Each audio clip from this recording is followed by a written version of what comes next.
Bom dia, pessoal. Tudo bem?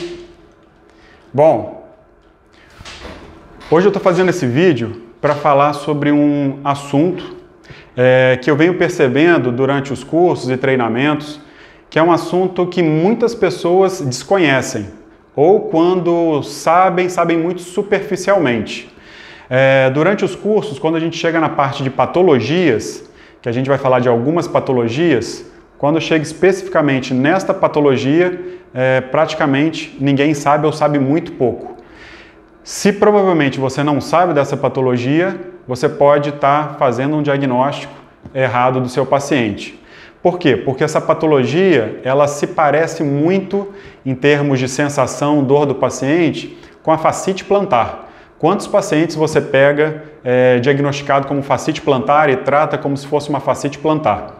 Só que pode ser que não seja realmente uma fascite o problema do paciente. E é sobre isso que a gente vai falar hoje. O nome dessa patologia é neuropatia de Baxter, tá? Hoje aqui a gente vai falar um pouquinho o que seria essa neuropatia, qual que é a diferença da neuropatia para fascite plantar, qual que é a queixa do paciente, como a gente faz o diagnóstico diferencial, ok? Então a primeira coisa para falar sobre essa neuropatia, eu vou explicar o que é ela, tá? E para isso eu vou mostrar aqui uma foto. Nessa foto a gente consegue, é uma foto da parte medial do tornozelo, tá?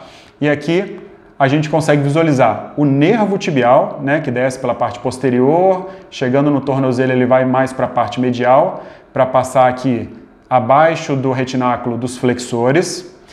Quando ele passa pelo retináculo, ele se divide em nervo plantar medial e nervo plantar lateral. Do nervo plantar lateral sai uma ramificação, e essa ramificação é o nervo calcâneo inferior, ou também conhecido como nervo de Baxter. Pode ocorrer uma pequena variação anatômica, tá? Mas é em pouquíssimos casos.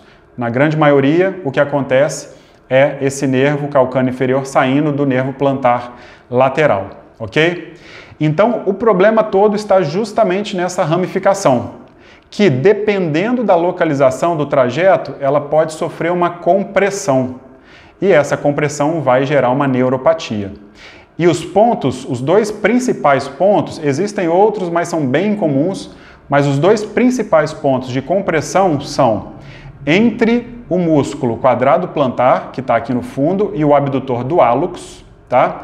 Esse nervo passa entre esses dois músculos, então um aumento de tônus, uma hipertonia, um trauma local, uma alteração mecânica do pé pode gerar estresse para esse músculo e o estresse pode gerar um pinçamento.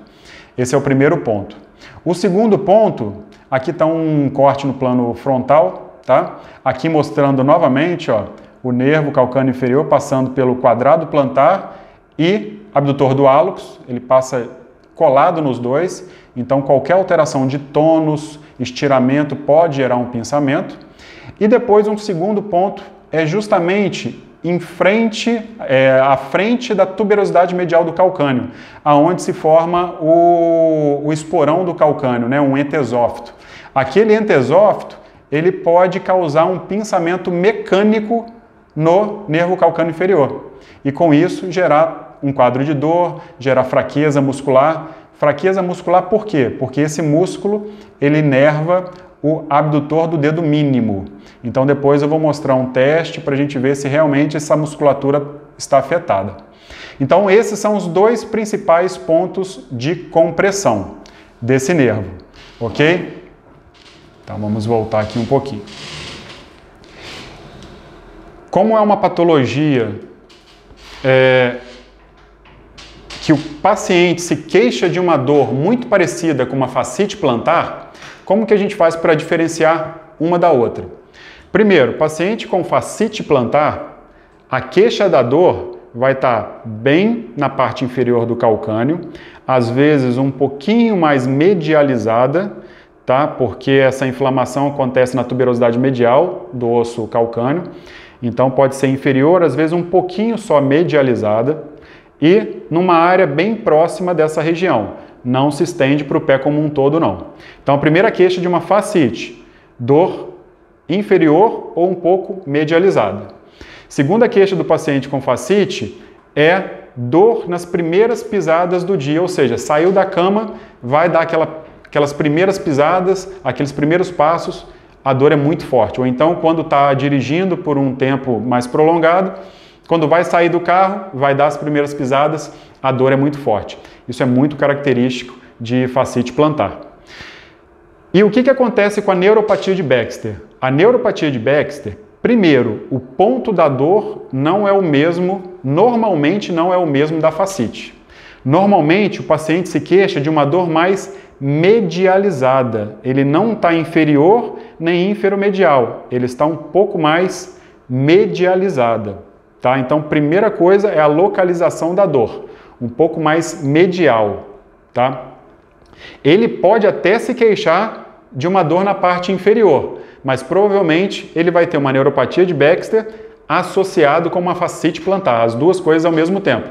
Isso pode acontecer, tá? Mas a dor da neuropatia de Baxter normalmente é nessa parte medial. E outra coisa importante é que o paciente não se queixa de dor durante os primeiros passos. Na neuropatia, a dor do paciente é mais ao longo do dia, ao final do dia, depois que ele fica muito tempo de pé, caminhando e tudo mais. Então não é nos primeiros passos. É um outro dado importante para a gente fazer um diagnóstico diferencial. E o terceiro ponto bem importante, tá? Como o nervo calcâneo inferior, né? Ele inerva o abdutor do dedo mínimo. O paciente que está apresentando uma neuropatia de Baxter vai apresentar uma hipotonia dessa musculatura. Ou seja, ele não consegue fazer a abdução dos dedos. E eu tenho um vídeo para mostrar para vocês de um paciente que não consegue fazer esse movimento. Vamos visualizá-lo aqui.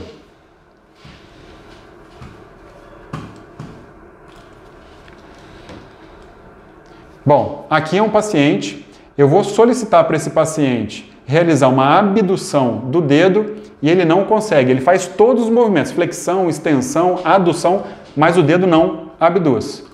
Vamos visualizá-lo. Ele tenta, mas flexiona, aduz, mas não consegue separar esse dedo, ou seja, abdutor do dedo mínimo completamente hipotônico. Ele não tem força para fazer a abdução. Esse é mais um sinal característico dos pacientes que apresentam a neuropatia de Baxter. Tá? E é importante diferenciar uma fascite de uma neuropatia, porque o tratamento certamente vai ser diferente de uma para outra. Ok? Então, diagnóstico diferencial é o ponto da dor, a dor é um pouco mais medializada, bem na parte medial do tornozelo, e esse paciente não vai sentir dor nas primeiras pisadas, é mais ao final do dia, ao longo do dia, a não ser que tenha uma fascite plantar associada, ok? E o teste da abdução positivo, tá? Neuropatia de Baxter da hipotonia de abdutor do dedo mínimo, beleza? Então, nesse paciente que foi diagnosticado com neuropatia de Baxter, alguns fatores podem ter contribuído para ele desenvolver essa patologia. Primeiro, trauma local, qualquer pancada, qualquer traumatismo naquela região pode afetar o nervo, pode afetar o quadrado plantar e o abdutor do hálux, que vai fazer um pinçamento desse nervo e ele começar a ter essa queixa. Obesidade, paciente que teve ganho de peso repentino, vai sobrecarregar esses músculos, vai sobrecarregar arco longitudinal, medial, e isso pode gerar mais estresse e pinçamento, tá? Sobrecargas, estresse, traumatismos, isso tudo são fatores que podem gerar a neuropatia. Além disso, uma alteração mecânica importante é a pronação também. Pacientes que têm uma hiperpronação também são mais suscetíveis a desenvolver a neuropatia de Baxter. Ok? Então esses são alguns dados só para vocês saberem diferenciar bem o que é uma neuropatia de Baxter, o que é uma fascite plantar, para quando chegar no consultório, que provavelmente vai chegar com diagnóstico ou com laudo de alguém falando que é uma fascite, mas às vezes isso não é fascite plantar, é uma neuropatia de Baxter. Ok? Então é um videozinho só para mostrar um pouquinho, explicar a diferença desses dois. Então eu fico por aqui. Valeu? Um abraço aí. Tchau, tchau.